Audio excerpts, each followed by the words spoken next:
SPS slimming and beauty clinic की जानिब से लेटेस्ट टेक्नोलॉजी से अपना वेट कम करें। हमारे पास स्किन एंड पिंपल्स के लिए भी कई ट्रीटमेंट्स है, तो देर किस बात की। SPS slimming and beauty clinic से अभी रब्ता करें। हमारा एड्रेस है beside Agarwal sweet house lane, JN road, Abids, Hyderabad. Chairman A18 Telangana news Mohammad Azam Ali.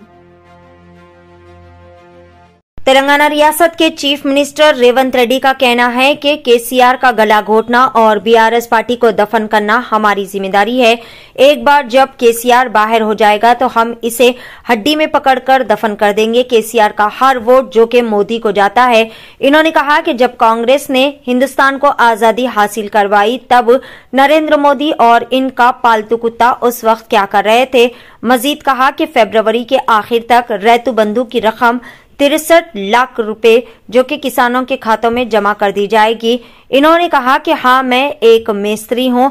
आपने तेलंगाना में जो तबाही की है उसे दोबारा से तामीर करने के लिए और बेरोजगारों के लिए बेहतरीन तरीके से रोजगार करने के लिए मैं हर मुमकिना इमदाद करूंगा। मजीद रेवंत रेड्डी ने कहा कि क्या आपने वेदम्मा भोजू जैसा एक भी एमएलए बनाया है। रेत, जमीन, कान, शराब के लोगों के केसीआर के साथ है, लेकिन गरीब कांग्रेस के साथ है। पेशस खुसूस में मजीद तफसीलात।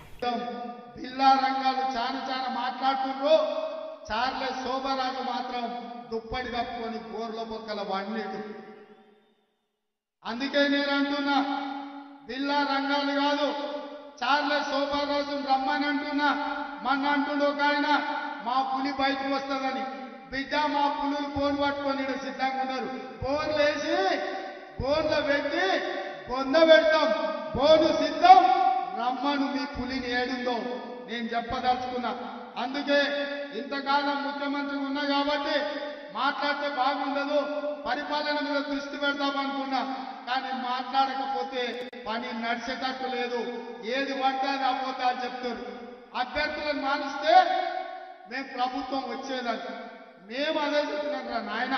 మీ కుటుంబాన్ని మారిస్తే తప్ప తెలంగాణకు మేలు జరగదని. మార్చాల్సింది మిమ్మల్ని. సిద్దిపేట మారవాలి, సిరిసిల్లలో మారవాలి, గజ్వేల్లో మారవాలి. కామారెడ్డిలో పొడుస్తా పీక్తా అన్నాడు. నేను వస్తున్న బిడ్డ నిన్ను ఓడగొట్టా అన్నాడు. కామారెడ్డిలో పోయి కేసీఆర్ ఓడి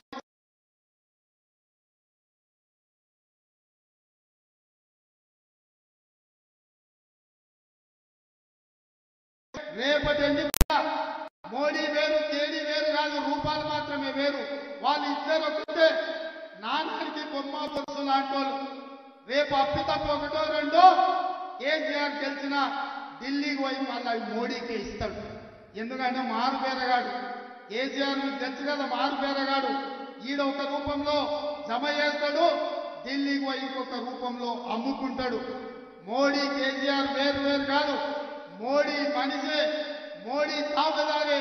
ఈ కేసీఆర్ ఇవాళ మా క్రిస్టియన్ మైనారిటీ, ముస్లిం మైనారిటీ, తెలంగాణ ఉద్యమకారులకు నేను విజ్ఞప్తి చేస్తున్నా. కేసీఆర్ వాడే ప్రతి ఓటు పరోక్షంగా మోడీకి అవుతుంది. బీఆర్ఎస్ చేసే ఓటు మూసీలేసినట్టు అవుతుంది. ఇవాళ ఢిల్లీలో కాంగ్రెస్ జెండా ఎగరాలి, రాహుల్ గాంధీ ప్రధానమంత్రి కావాలి అని అంటే ఈడ 14 ఎంపీలు గెలవాలి. అప్పుడే ఈ దేశంలో మళ్ళీ కాంగ్రెస్ ప్రభుత్వం వస్తుంది. 10 ఏళ్ల నుంచి మోసం చేసిన మోడీని ఓడగొట్టాలి. ఓడగొట్టాలి అంటే మనమందరం కష్టపడాలి. మరి మనం కష్టపడాలి అంటే మీరందరూ సహకరించాలి. మిత్రులారా, సిద్ధమా? సిద్ధమా? సిద్ధమా? మరి మీ అందరి తరఫున కేసీఆర్ కు, హరీష్ కు, కేటీఆర్ కు సవాలు విసురున్నా? వచ్చే వారం నుంచి మొదలు పెడతామా? మొదలైనా కేసీఆర్ కాస్కో నీ ఆట మొదలైంది. కొన ఊపిరితో ఉన్నావు. ఆయుధం కూడా నీ పీక విసికే బాధ్యత, నీ పార్టీని పొందబెట్టే బాధ్యత మా వాళ్ళందరూ తీసుకున్నారు. ఇదే కాదు, మీకందరికీ చెప్తున్నా, మనం ఇచ్చే 6 గ్యారెంటీలు అమలు చేయడానికి గ్రామ గ్రామంలో 5 మందితోటి ఇందిరమ్మ కమిటీలు వేస్తాం. ఇందిరమ్మ కమిటీలలో మీరు ఉంటారు. ఎవరైతే మన పార్టీకి ఈ రాష్ట్రంలో